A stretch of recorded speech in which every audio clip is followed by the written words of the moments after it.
At my sister's wedding, her husband announced, "Your place is in the trash, loser." I paid for 50% of the wedding, but my seat was given to a cousin from Mexico. I just left silently and took the gift, $10,000 in cash to help me get started, and told my sister about it. The groom's face turned pale, my mother screamed, and my sister begged me. "You misunderstood him, it was a joke." I knew something was off the moment I saw my name wasn't on the seating chart. It was my sister's wedding, well, half mine, financially. I'd paid for 50% of it. The venue, the caterers, the photographer. But I was standing there like an uninvited extra while people I barely recognized, like my dad's second cousin from El Paso, got front row seats next to the family.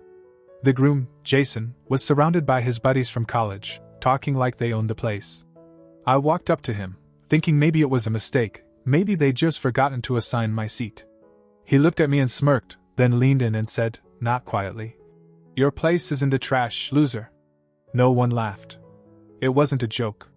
I could see it on their faces. My uncle awkwardly turned away, and one of the bridesmaids bit her lip and stared at the floor.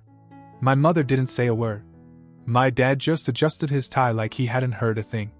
My sister? She was busy adjusting her dress, pretending she hadn't heard it either. So I left. I walked straight out the back gate of the vineyard, past the parking lot, and into the hills beyond. I didn't make a scene.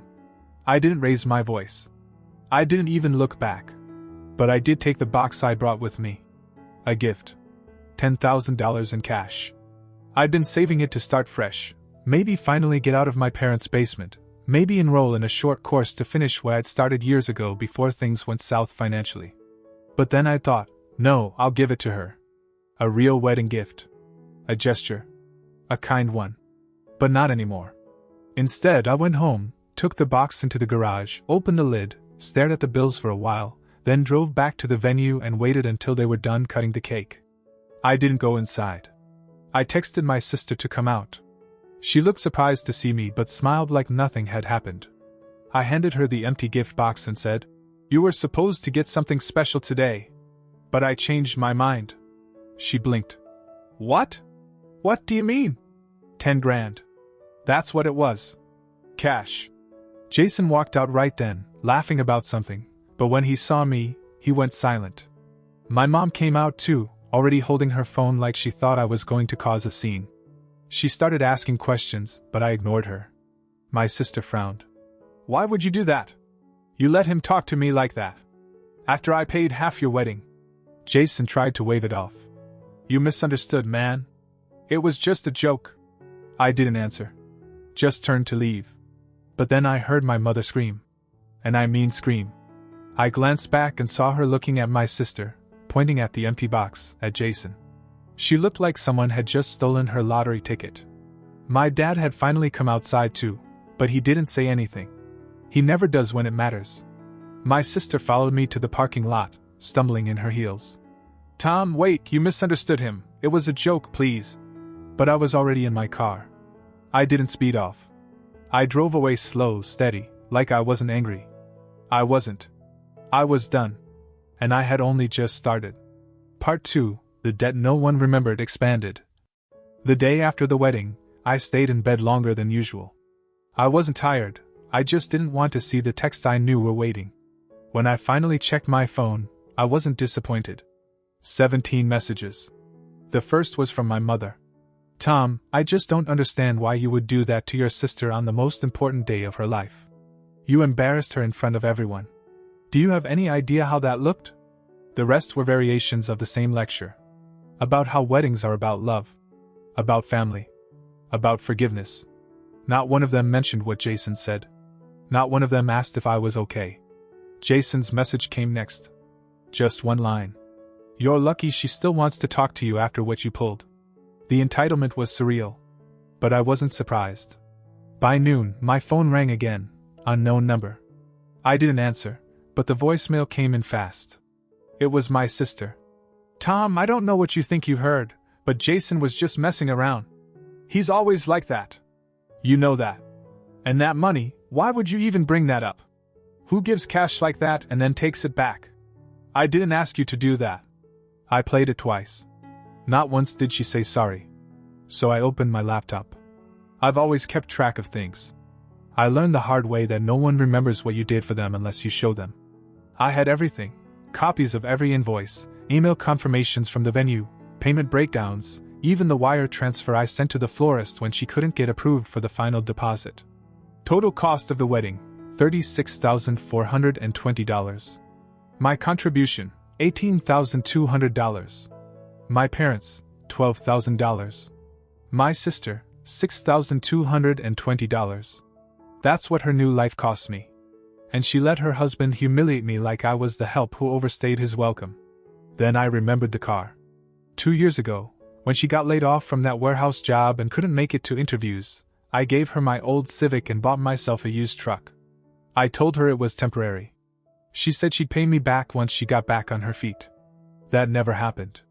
But she drove that car like it was hers, never even thanked me after she got promoted last year. Title was still in my name. I checked just to be sure. By 2 in the afternoon, I called the towing company. The guy on the line was chill. Asked where the car was, what the situation was. I told him the address of my sister's apartment, and that I had the title and spare key. He said, "You want it back at your place?" "No. I want it out of sight. Just hold on to it. I'll pick it up later." Around 4, my phone lit up with a call from my sister. I ignored it. She called again. Then again. By the 6th time, she left a voicemail. "Tom, what the hell? Did you seriously tow my car? I was at the grocery store. Jason had to come get me. This isn't okay. You're acting crazy. You gave it to me. You can't just steal it back." I sat in silence listening to it. She wasn't mad about what Jason said. She wasn't mad about the money.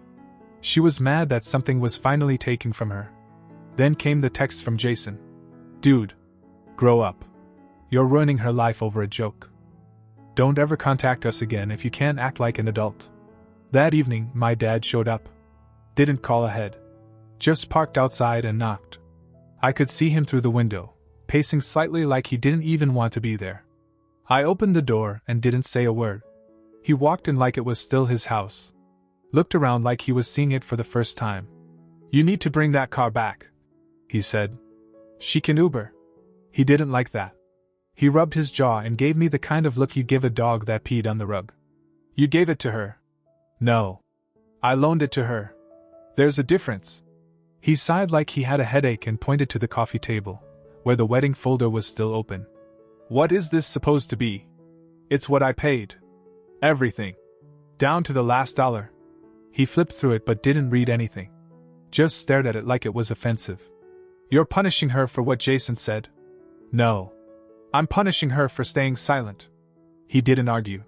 He just looked at me like I'd failed some unwritten test. Then he said something I won't forget. "You're acting like some stranger.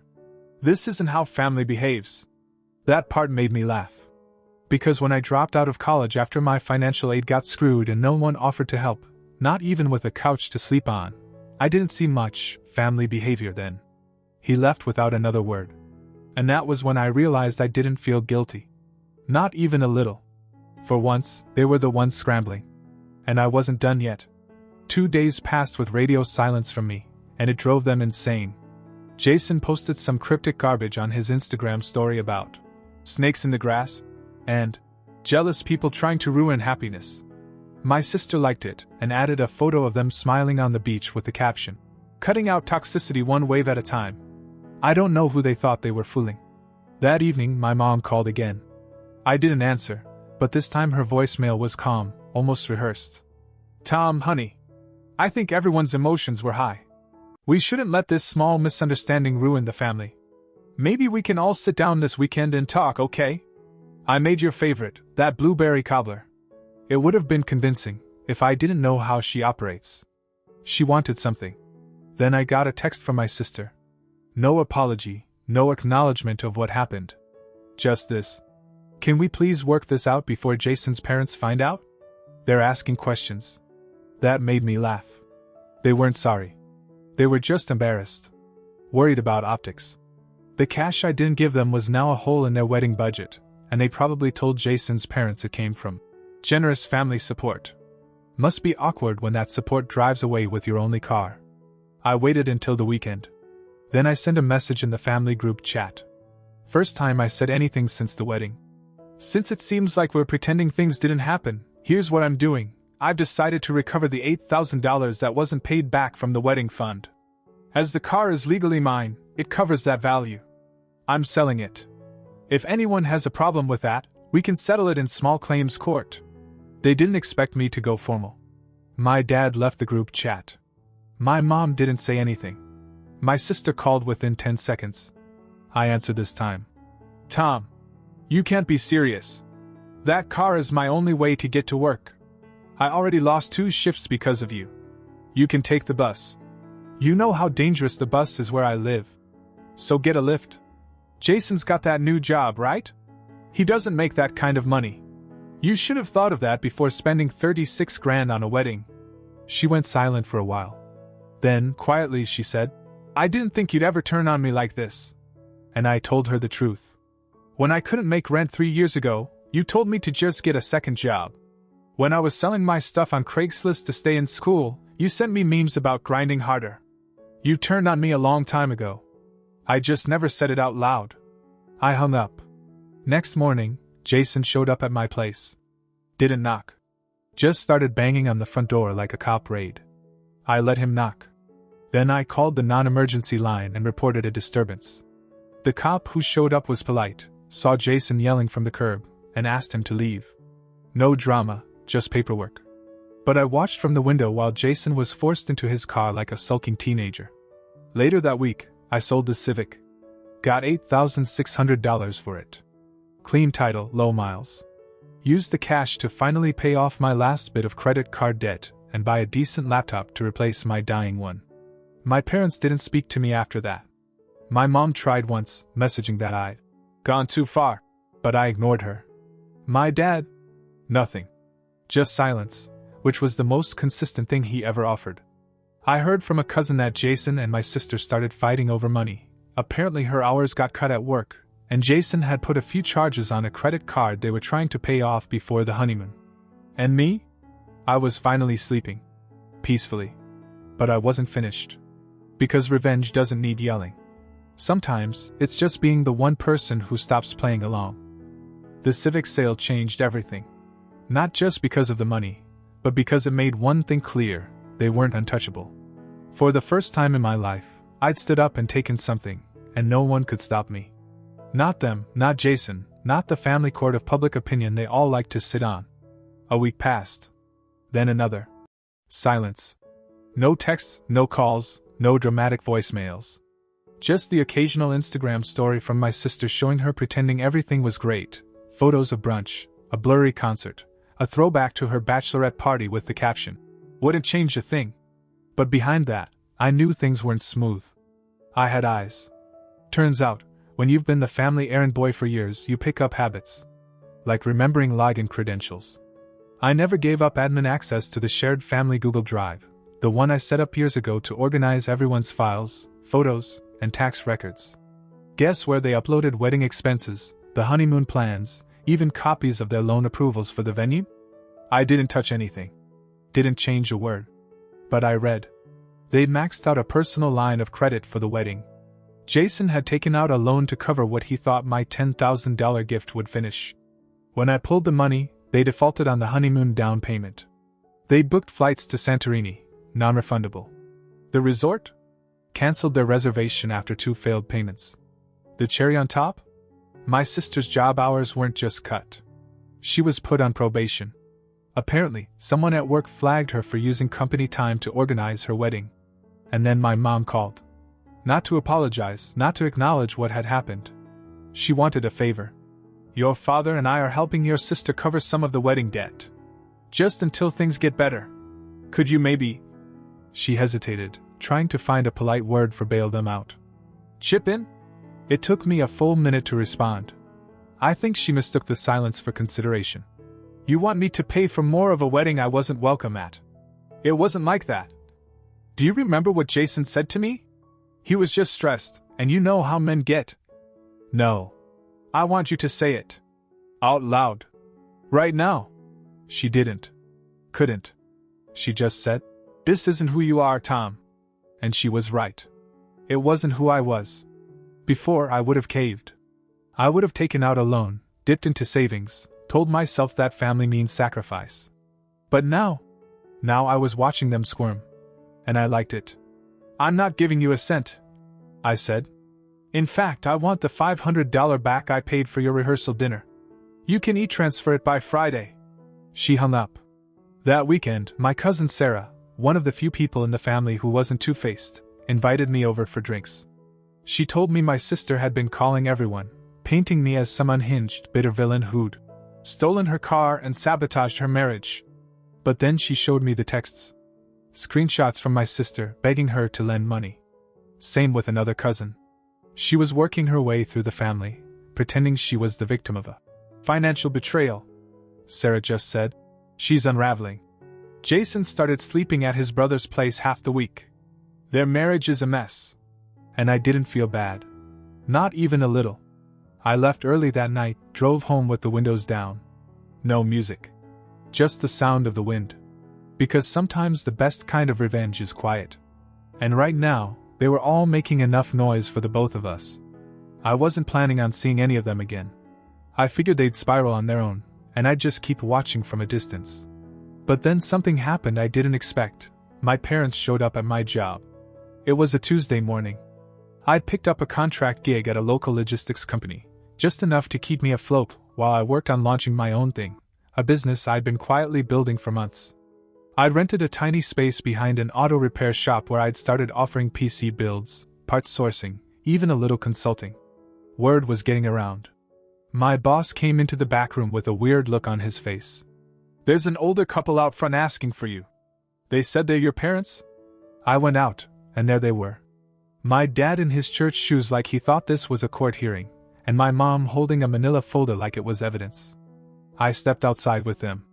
My dad didn't waste time. "We're going to refinance the house. To help your sister." That didn't make sense at first. Then I realized they meant my childhood home. The one my grandfather built. The one they swore they'd never touch. "Why are you telling me this?" "Because if it goes through," my mom cut in, "we need to move some things around with the family trust. Your name is still listed on it." Now I understood. They didn't want to tell me. They needed my signature. "So you want me to sign away my share of the house, so you can bail her out?" "It's just paperwork, Tom. You don't even live there." I looked at the folder. It wasn't even in a proper envelope. They thought this would take 5 minutes. I didn't raise my voice. I didn't get dramatic. I just asked one question. "If I'd come to you a year ago, asked for help to get back into college, would you have refinanced the house for me?" Either of them answered. My mom just kept fidgeting with the folder. "I thought so." I walked back inside and told my boss to tell them I wasn't available if they ever came back. That night my phone blew up. Jason again. But this time, it wasn't insults. It was threats. He'd found out I'd accessed the Google Drive. He accused me of hacking into their private files, said he'd contacted a lawyer. Claimed I manipulated financial documents to sabotage their honeymoon bookings. I laughed reading it. The man could barely spell the word lawsuit. But then he crossed the line. He said he was going to show up at my work, that he'd make sure everyone knows what kind of person you really are. So I did something I hadn't done yet. I called in a favor. Remember that business I was building? One of my first clients was a retired cybersecurity guy, real paranoid type, had a side hobby tracking scammers online. I helped him set up some servers. He owed me. I told him what Jason said and asked if he could help me understand what kind of dirt is on the Groom. A day later, I had Jason's entire digital footprint. Forums, Reddit comments, old LinkedIn profiles he forgot to update. He'd claimed to have a master's in business. He didn't even finish his associates. Worse, he'd used his fake degree to land his current job. I sat on that information for 2 weeks. Didn't tell anyone. Just saved it. Because revenge isn't about speed. It's about timing. Then, without warning, my sister texted me. One word. "Please." I didn't respond. Just waited. 4 hours later, my mom texted me the same word. I called Sarah and asked what was going on. "Jason got fired. Someone sent an anonymous tip to HR about his fake degree." I didn't say a word. She went on. They're freaking out. Your sister said if they can't make rent by the end of the month, they'll have to move in with your parents. Your mom is losing it. So they were all about to collapse in on each other, trying to stay afloat in a sinking boat they lit on fire themselves. I'd been patient. I'd been quiet. But now I knew how to end it. And I still had one more thing they didn't know about. Something that would make everything permanent. But that comes next. I didn't send that letter out of rage. I wasn't trying to make a point anymore. I'd already won. But something in me needed to close it all off, seal it shut like a vault, and walk away for good. So I drafted it carefully. No emotional fluff. Just straight facts. It opened with a formal withdrawal from the family trust, my name scrubbed from every document. No inheritance. No claim to the house. No stake in anything they leave behind.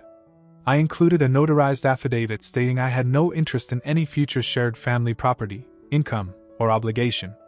And then, stapled behind that, I included my own financial summary of the past 5 years, my payments, loans, the $18,200 I put into the wedding, the Civic's resale value, and my sister's unpaid debts.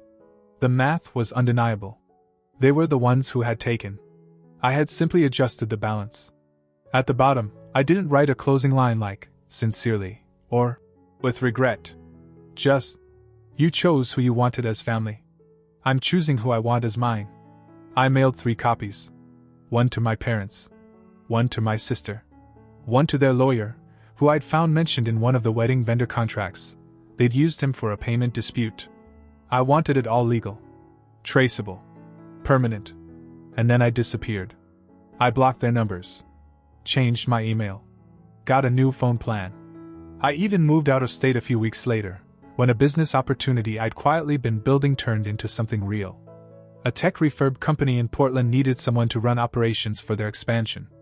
I'd already been freelancing for them, doing parts sourcing and logistics from my garage, and they offered me a full-time role in equity. I took it without hesitation. Loaded what I needed into a rented van and drove north. I didn't tell anyone where I was going. Not even Sarah.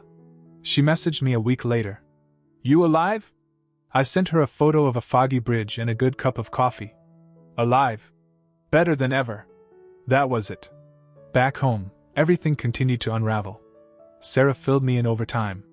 Jason applied for another job using the same fake degree and got blacklisted when someone sent his former employer's HR statement along with the application.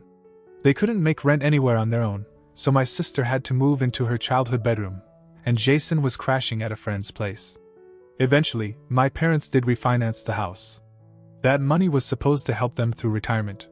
Instead, it went toward paying off Jason's credit cards and half of the wedding loan. It didn't fix anything. My dad started working nights again, part-time security at a warehouse. My mom, who once lectured me about responsibility, took out a short-term personal loan with 28% interest. Sarah said she cried about it at Thanksgiving while pretending to be thankful for second chances. But I didn't feel guilty. Because when I was clawing my way through life, trying to stay in school, trying to stay housed, they told me to be a man, figure it out, stop relying on people. I did exactly that. Only now it was them scraping, begging, panicking. And no one was coming to save them. Least of all me. I didn't cut them off to punish them. I cut them off because I didn't owe them anything. Not anymore. The last message I ever got from my sister came 6 months later. A long, teary paragraph about how families fight but they always find their way back. And how Jason was working on himself. And how she missed the old days. I read it once. Deleted it. And that was it. You can't drown people and expect them to send you a life raft just because you're finally sinking too. They had their chance. I gave more than I ever should have. Now I'm just watching the water get quiet.